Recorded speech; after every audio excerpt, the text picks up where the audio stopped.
Hello, this is my first actual video and my first time delving into the Geometry Dash community.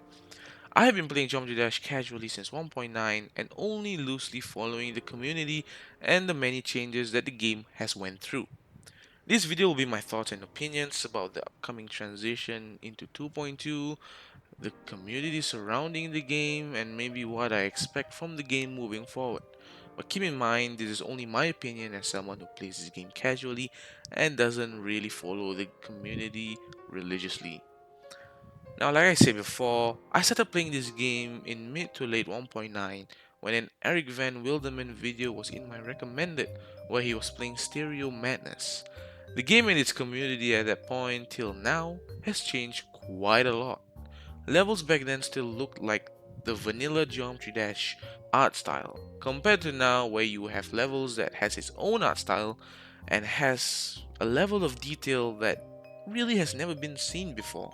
The community also went through a lot of changes since during 1.9 and before, the community was basically very scattered, with most of the players that play the game only playing the main rock top levels and then stop playing.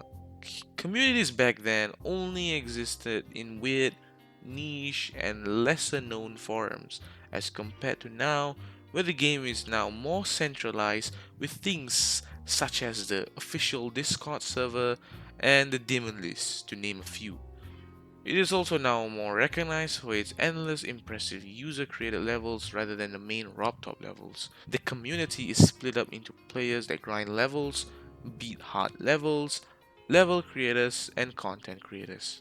As much as I am overwhelmed by the changes that the game went through with all these years and me wanting it to stay simple in the 1.9 days, that dream will stay as a dream since 2.2 will massively change the game and will take the community a while to get used to it and adapt to the new update. We've been waiting for this game for almost 7 years at this point, and it feels almost surreal that 2.2 is confirmed to be around the corner. Or at least I hope so. 2.2 will serve RobTop as a harsh reality check, since his work ethic has caused this update to blow it up to what it is now, and it's taken 7 years, with him constantly adding new content without finishing his previous ideas.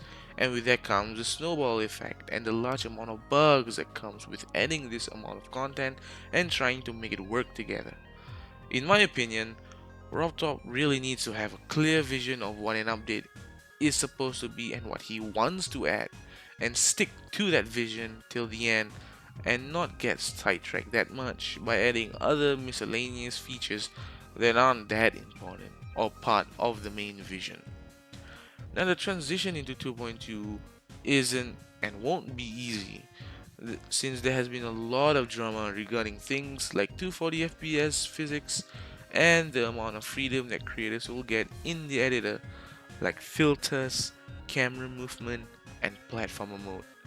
I'm not a good player at all, with my hardest only being an insane demon, so I can't really talk about the 240Hz physics in depth, but I think that the outrage from the pro player community can get a bit too much and is blown a bit out of proportion.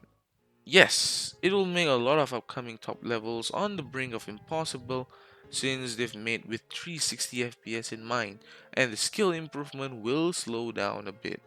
However, changes like these are not the end of the world for the community, and the people will always strive to adapt to these changes. And we have already seen some of it, with some top players already switching to 240 FPS and preparing themselves for the update. This reminds me of a similar situation in Counter-Strike where Valve nerfed the AWP and the community was outraged by it since it came out of nowhere. After the change though, top players and casuals alike complained about it since they're used to the AWP before. After the change, top players and casuals alike complained about it since they're used to the AWP before, and with the scope movement speed nerf, they feel like the weapon is next to useless. However, look at the pro scene now. The AWP is still used very frequently and you don't see pro players complain about the movement speed anymore since they have fully adapted their AWPing playstyles around this nerf and has come second nature to them. You also don't see the skill ceiling for AWPers plateauing, since new up and coming AWPers in the pro scene are getting better and better as compared to older AWPers. I feel like this will also happen with the 240Hz change, with current top players eventually face tanking the change and just continue playing as usual. Sure, it will take a few months for the community to stabilize to this change, but that's par for the course with having big changes like these. Now, another big change is also the new editor effects, like camera movement and flipping gameplay to its sides. I've seen many players and creators, me included, worry the most about this change as this will give birth to poorly made levels that will use these features in a distasteful manner. Yes, this will inevitably happen, since creators will need time to play around with these new features and come up with a creating style that uses these features to its fullest potential without sacrificing gameplay and readability of the levels. These experimentation will need to happen before high quality levels like we're used to will be figured out and made. Do you remember the early days of 2.0 where we were first given the move trigger, infinite color channels, blending, and object groups? Levels in that era of 2.0 were not using move triggers properly, where objects will just randomly pop out of nowhere and move unnaturally, catching the player off guard most of the time. Levels also look very funky and weird since the creating community were playing around with the infinite color channels and the new blocks that came with the update. But eventually, the community figured out a formula for creating levels, and the levels in the mid to late 2.0 started to look good and also play good. And heading into 2.1, where the community had all the time to refine the creating process and created a lot of masterpieces. The same thing will happen to 2.2, where the early part of the update will have levels that look weird and don't play that great for a while, since creators will be experimenting with these new editor features. But eventually, levels will start to get better and surpass the quality that we have currently.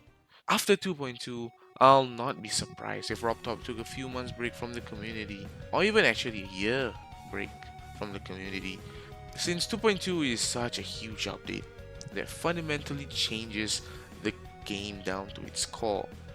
However, when RobTop does return to make the next update, I really hope that RobTop will make smaller but frequent updates like bug fixes, small and digestible content updates, and updating the gauntlet and whatever the equivalent that 2.2 will add, which will increase the replayability of the game for the casual audience like myself, since I will have something to work on and grind for, be it new icons, colors, or whatever customizable options that RobTop might add in the future. There needs to be an incentive for players to come back and play levels on a regular basis other than trying to improve on the game or, wow, this level looks really cool, so I'm gonna play it. So anyways, that's all for this video. It's more of a rant video about Geometry Dash and 2.2. I really hope it actually comes out this month, November, and not be delayed because holy damn, I cannot wait for it anymore after that release date that's shown on the trailer. Right, so yeah, bye bye.